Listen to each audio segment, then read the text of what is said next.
11 सितंबर 2001 अमेरिकी इतिहास का वो काला दिन बना जिसने अमेरिका को हमेशा हमेशा के लिए बदल कर रख दिया। इस दिन अमेरिका में एक के बाद एक कई हमले होते हैं जिसकी वजह से करीब 3000 लोगों की जान चली जाती है। किसी को नहीं पता था कि अगला अटैक कब और कहां होगा। हमलों की धमक से हर कोई सहमा हुआ था। सभी हमले इतने बड़े थे कि केवल कुछ ही घंटों में अमेरिका की कई बड़ी बिल्डिंग्स ध्वस्त हो गई थी। अमेरिका को दहला देने वाले इन खौफनाक हमलों को अंजाम देने वाला कोई और नहीं बल्कि दुनिया का most wanted criminal Osama bin Laden ही था। ये पहली बार नहीं था जब लादेन ने अमेरिका और अमेरिकन सिटीजन्स को अपना निशाना बनाया था। असल में इससे पहले भी कई बार लादेन और उसका आतंकी संगठन अल कायदा अमेरिका को नुकसान पहुंचा चुका था। पहली बार 1992 में अल कायदा येमेन के एक होटल पर हमला करता है जिसमें कई अमेरिकी सैनिक ठहरे हुए थे।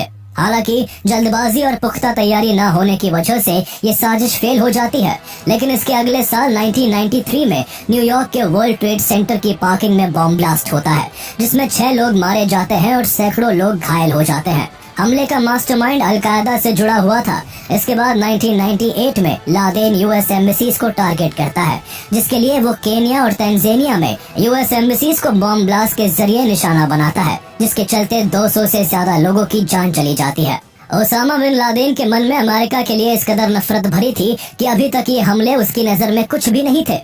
इसलिए वो 11 सितंबर 2001 को अमेरिका में सबसे बड़े आतंकी हमले को अंजाम देता है।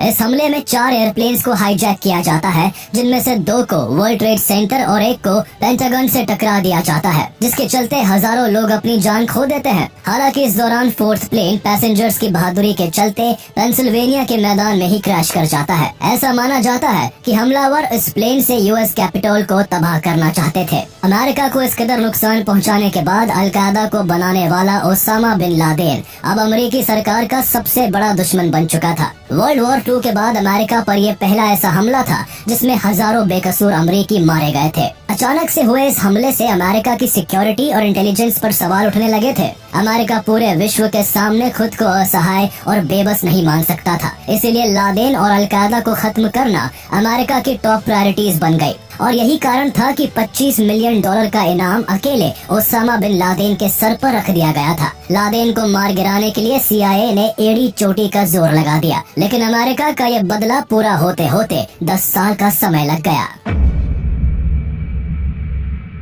अमेरिका को झकझोर देने वाली इस घटना के बीच कई साल पहले ही कोल्ड वॉर के दौरान बोए जा चुके थे। इसकी शुरुआत 1979 में अफगानिस्तान से हुई थी, जहां अमेरिका ने USSR को अफगानिस्तान से हटाने के लिए मुजाहिदीन फाइटर्स को सपोर्ट करना शुरू कर दिया और एक ऐसे इंसान को जन्म दे दिया जो अमेरिका के लिए ही सबसे बड़ा सिरदर्द बनने वाला था।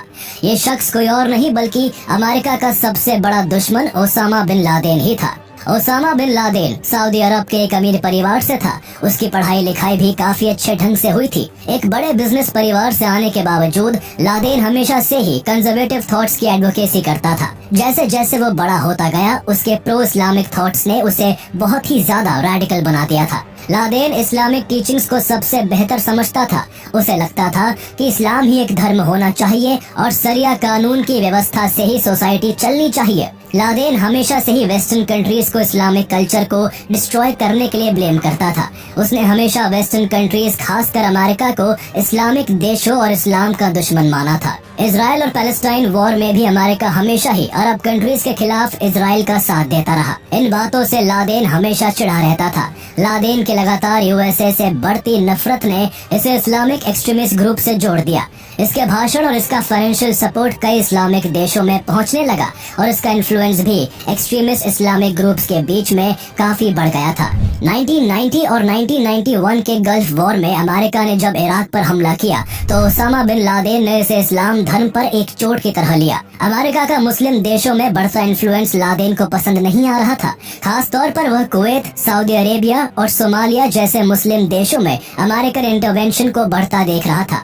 ऊपर से अमेरिका का इजराइल को सपोर्ट करना भी उसकी नजर में इस्लाम के प्रति हेट्रेड का सबूत था। ऐसे में Osama bin Laden anti America हो गया। पहले तक जो लादेन अमेरिका के साथ मिलकर सोवियत यूनियन के खिलाफ लड़ रहा था, अब उसने अमेरिका के खिलाफ ही अपना रुख कर लिया।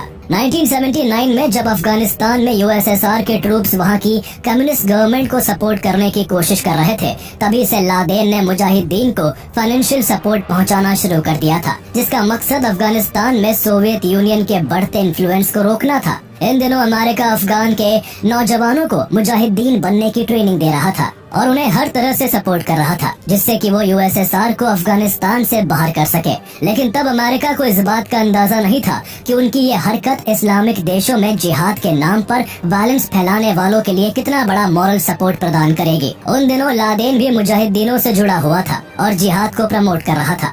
हालांकि अब तक यूएसए को यही लग रहा था कि उनके सपोर्ट से बना ये एक्सट्रीमिस्ट ग्रुप सिर्फ यूएसएसआर के खिलाफ है, लेकिन लादेन ने पूरे विश्व में जिहाद और इस्लाम को फैलाने की कसम खा रखी थी। ऐसे में अमेरिका कब तक इस नफरत की आग से दूर रह पाता। अमेरिका का हर मूव लादेन को सताने लगा था, जिसके बाद अगस्त 1996 में लादेन ने अमेरिका के खिलाफ एक फतवा जारी करके जिहाद की घोषणा कर दी थी। फरवरी 1998 में लादेन ने दूसरा फतवा जारी करते हुए कहा था कि दुनिया में अमेरिकन जहां भी दिखे वहां उन्हें मार देना चाहिए। सिर्फ सैनिकों और लीडर्स को ही नहीं, बल्कि उसका ये फतवा अमेरिका के हर नागरिक के लिए था। 2001 के हमले के बाद लादेन ने letter to the American people लिखा, तो उसमें उसने कहा था कि अमेरिकन गवर्नमेंट हमेशा से ही इस्लाम के अगेंस्ट रही है और पूरे विश्व में जहां भी एंटी इस्लामिक काम होते हैं वो उन्हें सपोर्ट करती है, इसीलिए उसे सजा देना काफी जरूरी है। इस लेटर में लादेन ने साफ साफ लिखा कि कैसे अमेरिका ने सोमालिया में मुस्लिमों को मारा और साथ ही चेचनिया में भी जब मुस्लिमों को मारा जा रहा था तब भी अमेरिका ने रूस को सपोर्ट किया था। इसके अलावा भी उसने कई ऐसे मुद्दों के बारे में लिखा जिसकी वजह से उसकी अमेरिका के लिए नफरत बढ़ती चली गई।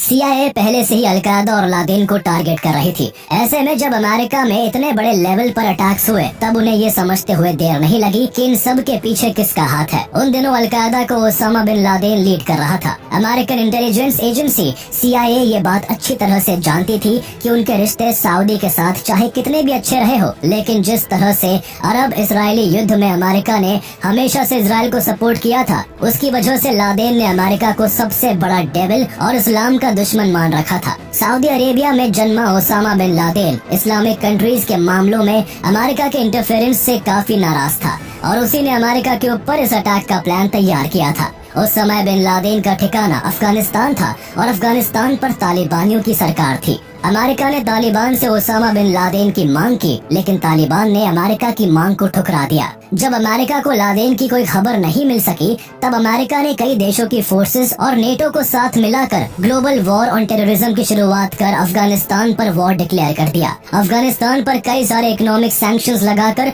बमबारी शुरू कर दी गई। इसके बाद बिन लादेन को पकड़ने के लिए भी अमेरिकन सोल्जर्स ने अफगानिस्तान में सर्च ऑपरेशन शुरू कर दिए, लेकिन कई ऑपरेशन के बावजूद लादेन की कोई खबर नहीं मिली। ओसामा बिन लादेन 1998 के बाद से ही कोई फोन नहीं यूज करता था। ये बात भी अमेरिकन इंटेलिजेंस एजेंसी CIA को पता थी, क्योंकि 1998 में ही Osama bin Laden Kenya and Tanzania में अमेरिकन एम्बेसी पर हमला करके अमेरिका को अपना दुश्मन बना चुका था। वह अपनी बात को एक जगह से दूसरी जगह अपने साथियों की मदद से पहुंचाता था। हालांकि 1 महीने के बाद CIA को ओसामा बिन लादेन के बारे में पाकिस्तान अफगानिस्तान के बॉर्डर पर स्थित तोरा बोरा नाम की पहाड़ियों में छिपे होने की सूचना मिली। फिर क्या था, अमेरिकी नेतृत्व वाले गठबंधन सैनिकों ने तोरा बोरा की गुफा पर धावा बोल दिया। गठबंधन सैनिकों का ये हमला अफगानिस्तान वॉर के one of the most important military engagements में से एक था। 30 नवंबर 2001 से लेकर 17 दिसंबर 2001 तक चले इस ऑपरेशन के दौरान अमेरिकी सैनिकों ने नदर्न अलायंस के साथ तालिबान और अलकायदा के खिलाफ ये ऑपरेशन शुरू किया था। इस ऑपरेशन में अमेरिका के साथ ब्रिटेन और जर्मनी की यूनाइटेड एयर फोर्सेस ने ऐसी एयर स्ट्राइक की कि देखते ही देखते पूरी पहाड़ियां ध्वस्त होने लगी। 1 महीने 17 दिन तक चले इस ऑपरेशन में ओसामा बिन लादेन को डिफेंस करने वाले 200 से ज्यादा आतंकी मारे गए थे। लेकिन इतने तेज और शातिर ऑपरेशन के बाद भी अमेरिका के हाथ में निराशा ही लगी। दरअसल इस पूरे ऑपरेशन के दौरान लादेन हर अटैक से बचता हुआ अफगानिस्तान के बॉर्डर के रास्ते पाकिस्तान में एंटर कर गया था। भले ही इस ऑपरेशन से ओसामा बिन लादेन नहीं मिला, लेकिन कुछ ऐसे लोग जरूर हाथ लग गए थे जिनका कभी न कभी लादेन से संपर्क रहा था। CIA इन सारे लिंक से बिन लादेन को सर्च करने की कोशिश करती रही, लेकिन सालों बीत गए और हर बार फेलियर ही हाथ आता रहा। कई सालों तक ओसामा बिन लादेन के लिए सर्च ऑपरेशंस यूं ही चलते रहे, लेकिन इस मामले में कोई भी सिग्निफिकेंट मोड़ 2009 तक नहीं आया। इसी साल अमेरिका में इलेक्शंस हुए और अमेरिका को एक नया प्रेसिडेंट मिला। 20 जनवरी 2009 को बराक ओबामा अमेरिका के नए प्रेसिडेंट बनते हैं। ओबामा राष्ट्रपति बनते ही लादेन के खिलाफ सर्च ऑपरेशंस को तेज करने के ऑर्डर्स देते हैं। ओसामा को ढूंढना ओबामा एडमिनिस्ट्रेशन की टॉप प्रायोरिटी होती है। सरकार की तरफ से ऑर्डर आते ही इंटेलिजेंस एंड डिफेंस यूनिट्स भी हरकत में आ जाती है। सर्च ऑपरेशंस तेज होने के बाद भी CIA को अब तक कोई खास इन्फॉर्मेशन हाथ नहीं लगी थी। हालांकि तभी CIA को क्यूबा के ग्वांटानामो बे में कैद डिटेनीज के थ्रू ओसामा बिन लादेन के एक पाकिस्तानी कोरियर के बारे में पता चला, जिसका नाम अबू अहमद अल कुवैती था। जिसके बाद CIA ने इस पर नजर रखनी शुरू कर दी थी। 2007 में ही CIA को इसका असली नाम पता चल गया था। इसका असली नाम इब्राहिम सईद अहमद था। ये अलकायदा का एक अहम हिस्सा और लादेन का फेवरेट कोरियर था। अब CIA के पास बिन लादेन के ठिकाने का पहला वास्तविक लिंक था। ऑलमोस्ट 2 साल तक बिन लादेन के कोरियर और उसकी लोकेशन को खोजने के बाद 2009 में CIA को इस आदमी के बारे में ये भी पता चला कि ये पाकिस्तान के अबोटाबाद में रहता है। लेकिन इसी बीच दिसंबर 2009 में एक बार फिर अमेरिकन इंटेलिजेंस एजेंसी के साथ ऐसा इंसिडेंट हुआ जिसने पूरे अमेरिका को झकझोर के रख दिया। दरअसल अफगानिस्तान और पाकिस्तान बॉर्डर के पास लोकेटेड अफगानिस्तान के खोस्त प्रोविंस में CIA ने अपना base camp and check point बनाया हुआ था। इस बेस कैंप से CIA पूरे इलाके पर नजर रखती थी। ड्रोन से पाकिस्तान के बॉर्डर के अंदर क्या हो रहा है ये भी पता चलता रहता था। 30 दिसंबर 2009 को जब सारी दुनिया एक नए साल की आस में जाग रही थी, तो उसी दिन एक तालिबानी सुसाइड बॉम्बर ने खुद को चेक पॉइंट के पास ही ब्लास्ट कर लिया। इस ब्लास्ट में 7 CIA ऑपरेटिव की जान चली गई। इस घटना ने अब अमेरिका के सबर के सारे बांध तोड़ दिए थे और अब तक जो ऑपरेशन धीरे धीरे चल रहा था उसे पूरा करने के लिए CIA ने एड़ी चोटी का जोर लगा दिया था। अगस्त 2010 तक CIA ऑपरेटिव ने अल कुवैती का पीछा किया, जिससे वो फाइनली उसके अबोटाबाद रेजिडेंस तक पहुंच ही गए। अगले 1 साल तक CIA ऑपरेटिव अल कुवैती का पीछा करता रहा। अल कुवैती के रोज के कामों को ट्रैक करने पर उसे एक आश्चर्यजनक रूप से एक सिक्योर कंपाउंड में बार बार आते जाते देखा गया। CIA ने अब जाकर अनुमान लगाया कि ये बिल्डिंग एक सेफ हाउस है और किसी महत्वपूर्ण व्यक्ति को छिपाने के लिए बनाई गई है। हालांकि अनुमान की बदौलत कोई भी एक्शन लेना सही नहीं था, इसलिए CIA ने इस फोर्ट्रेस जैसी बिल्डिंग और यहाँ आने जाने वाले लोगों के सैटेलाइट फोटोज निकालने शुरू किए। यहाँ अक्सर ही कई लोग आया जाया करते थे, लेकिन लादेन को कभी किसी ने यहाँ नहीं देखा था। हालांकि बिल्डिंग का स्ट्रक्चर स्टडी करने के बाद CIA ने ये फैसला लिया कि ये जगह ओसामा बिन लादेन को छुपाने के लिए तैयार की गई है। तस्वीरों और एविडेंसेस के आधार पर CIA ने ये माना कि इस बिल्डिंग में लादेन अपने कुछ खास आदमियों और अपनी सबसे छोटी पत्नी और बच्चों के साथ रहता है। हालांकि अब तक सिर्फ अजम्पशंस ही बने हुए थे, जिनकी पुष्टि काफी जरूरी थी और इसीलिए CIA ने इन अजम्पशंस को वेरीफाई करने के लिए एक नया प्लान बनाया। प्लान के मुताबिक CIA ने एक पाकिस्तानी डॉक्टर शकील अफरीदी और कुछ नर्सेस को वैक्सीनेशन के बहाने उस घर में भेजा। Doctor Shakeel Afridi Khyber tribal district में एक टॉप के मेडिक थे और हेल्थ सर्विसेज के हेड के रूप में उन्होंने कई US फंडेड वैक्सीनेशन प्रोग्राम की देखरेख भी की थी, जिस कारण जब CIA ने उन्हें बिल्डिंग में घुसने का टास्क दिया तो उन्होंने वैक्सीनेशन प्रोग्राम का बहाना बनाकर अबोटाबाद के गैरिसन टाउन में एक गवर्नमेंट एम्प्लॉय के रूप में एंटर किया, जहां पाकिस्तानी मिलिट्री की नाक के नीचे ओसामा बिन लादेन छिप कर रह रहा था। अब CIA के प्लान के हिसाब से वैक्सीनेशन के बहाने कुछ नर्सेज अबोटाबाद कंपाउंड में जाकर वहां रह रहे बच्चों का ब्लड सैंपल लेती, जिससे उन ब्लड सैंपल की मदद से DNA टेस्ट करके ये पता लगाया जा सकता है कि बिल्डिंग में रह रहे बच्चों या लोगों का बिन लादेन से कोई रिलेशन है या नहीं। इस फेक वैक्सीनेशन प्रोग्राम के बाद डॉक्टर शकील CIA की कितनी मदद कर पाए ये तो किसी को नहीं पता चला, लेकिन बिन लादेन के मरने के 20 दिन बाद 23 मई 2011 को डॉक्टर शकील को पाकिस्तानी इंटेलिजेंस एजेंसी ISI ने कस्टडी में ले लिया। इसके बाद CIA को हेल्प करने के आरोप में उन्हें 33 साल की सजा दे दी गई। सितंबर 11 का अटैक हुए 9 साल हो चुके थे और अभी भी American intelligence agency Osama bin Laden की तलाश में जुटी थी। लेकिन फिर एक दिन CIA के डायरेक्टर लियोन पैनेटा और उनके साथी ने प्रेसिडेंट बराक ओबामा से मुलाकात करके उन्हें इस बात की जानकारी दी कि उन्हें ओसामा बिन लादेन के बारे में शुरुआती इन्फॉर्मेशन मिली है। दरअसल CIA ने अबोटाबाद की उस बड़ी फोर्ट्रेस बिल्डिंग में अपनी निगरानी के दौरान कभी कभी एक आदमी को तेज आवाज के साथ बाहर आते जाते देखा था, जिसे CIA ऑफिसर्स ने द पेसर का नाम दिया था। इस घर में कोई फोन या लैंडलाइन की सुविधा नहीं थी, यहाँ तक कि आसपास के सभी घरों में कूड़ा उठाने वाले लोग कूड़ा लेकर जाया करते थे, लेकिन इस घर का कूड़ा अंदर ही जलाया जाता था। CIA ने अंदाजा लगा लिया था कि द पेसर ही ओसामा बिन लादेन है। इसके बाद इस एरिया का 3 डायमेंशनल स्ट्रक्चर बनाकर इस मकान पर अटैक के बारे में प्रेसिडेंट बराक ओबामा को जानकारी दी गई। प्लान बनाया गया कि अमेरिका अपने इस ऑपरेशन की जानकारी पाकिस्तान को नहीं देगा, लेकिन हिलरी क्लिंटन का मानना था कि अगर ऐसा किया गया तो अमेरिका और पाकिस्तान के रिलेशंस खराब हो सकते हैं। जिसके बाद बात को खत्म करते हुए डिसीजन लिया गया कि अगर ऑपरेशन के बीच पाकिस्तान को इस ऑपरेशन के बारे में खबर लग जाती है तो अमेरिकन एम्बेसडर तुरंत पाकिस्तानी गवर्नमेंट से बात कर लेंगे और मामले को संभाल लेंगे। इस ऑपरेशन का टारगेट ओसामा बिन लादेन और उस बिल्डिंग में रहने वाले लोगों को कैप्चर करने का था। CIA ऑफिसर्स का प्लान था कि अगर ओसामा और उसके साथी सरेंडर कर देंगे तो उन्हें जिंदा ही पकड़ लिया जाएगा। प्लान अप्रूव होने के बाद अब US की नेवी सील पाकिस्तान के अबोटाबाद में रेड डालने के लिए तैयार थी।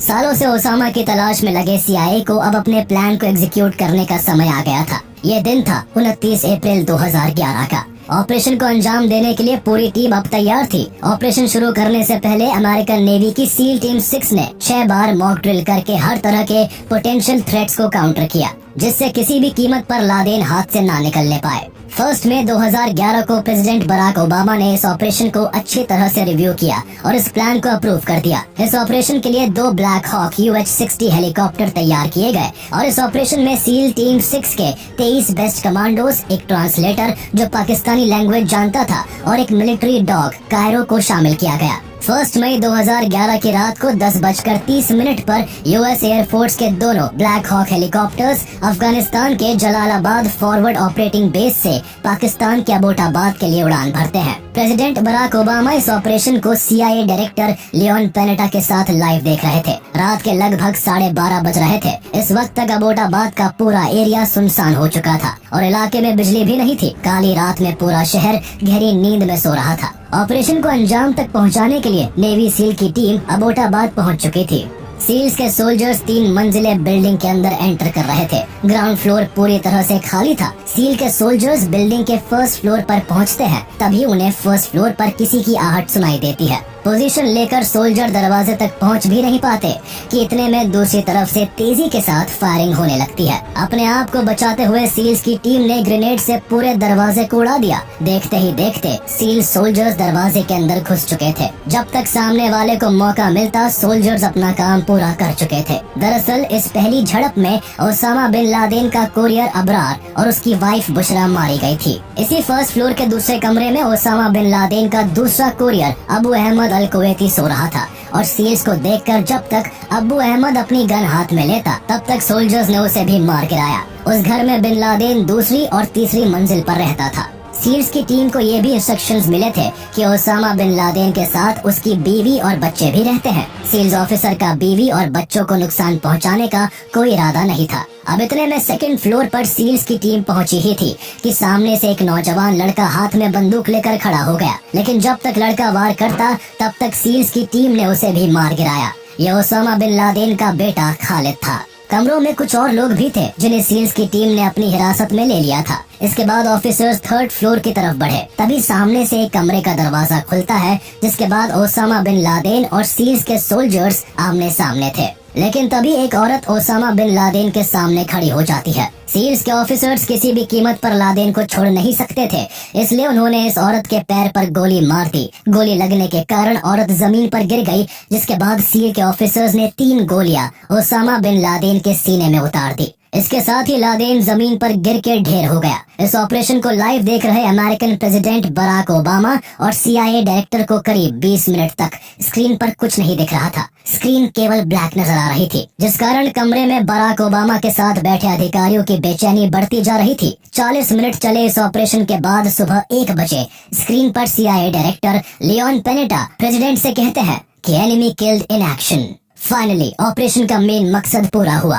और इस ऑपरेशन में ओसामा बिन लादेन के अलावा 4 और लोग मारे गए। ओसामा बिन लादेन का बेटा खालिद, कोरियर अबू अहमद अल कुवैती, अबू का भाई अबरार और अबरार की वाइफ बुशरा। ओसामा की मौत की खबर सुनने के साथ ही बराक ओबामा से लेकर रूम में बैठे सभी अधिकारियों में खुशी की लहर दौड़ उठी। लेकिन अभी खुशी के इजहार का वक्त नहीं था। अब इंतजार था अमेरिकन फोर्सेस का पाकिस्तान से वापस लौटने का। लेकिन कुछ समय बाद बिना किसी नुकसान के सील के सभी मेंबर्स सही सलामत अपने बेस पहुंच गए, वो भी ओसामा की डेड बॉडी के साथ। इस ऑपरेशन के दौरान अमेरिका ने पाकिस्तान से किसी भी प्रकार का कम्युनिकेशन नहीं किया था। जॉइंट चीफ स्टाफ के चेयरमैन माइकल म्यूलिन ने पाकिस्तान के आर्मी चीफ अफशक परवेज कयानी को सुबह 3 बजे फोन करके इस ऑपरेशन की जानकारी दी थी। सुबह प्रेसिडेंट बराक ओबामा ने दुनिया को एड्रेस करते हुए बताया कि अमेरिका ने ओसामा बिन लादेन को मार गिराया है। Tonight, I can report to the American people and to the world that the United States has conducted an operation that killed Osama bin Laden, the leader of Al-Qaeda. Osama bin Laden की मौत के 4 दिन बाद 6 मई को al Qaeda ने अपनी website के माध्यम से ओसामा बिन लादेन की मौत को कंफर्म किया। साथ ही ये कसम भी खाई कि अलकायदा अमेरिका से इसका बदला जरूर लेगा। कुछ दिन बाद ओसामा बिन लादेन की बॉडी को समुद्र में बहा दिया गया, क्योंकि सऊदी और अफगानिस्तान दोनों देशों ने ही लादेन की बॉडी लेने से इनकार कर दिया था। जिंदगी भर धर्म युद्ध के नाम पर जिहादी बनने वाले लादेन को अंतिम वक्त पर जनाजा भी नसीब नहीं हुआ। पाकिस्तान के प्राइम मिनिस्टर यूसुफ राजा ने जांच के लिए एक कमीशन बनाया, जिसने जांच की रिपोर्ट में पाकिस्तान के अंदर ओसामा बिन लादेन के छिपे रहने के पीछे पाकिस्तान की इंटेलिजेंस एजेंसी का फेलियर बताया था। और इस तरह ओसामा बिन लादेन को अमेरिका ने फाइनली खत्म कर दिया।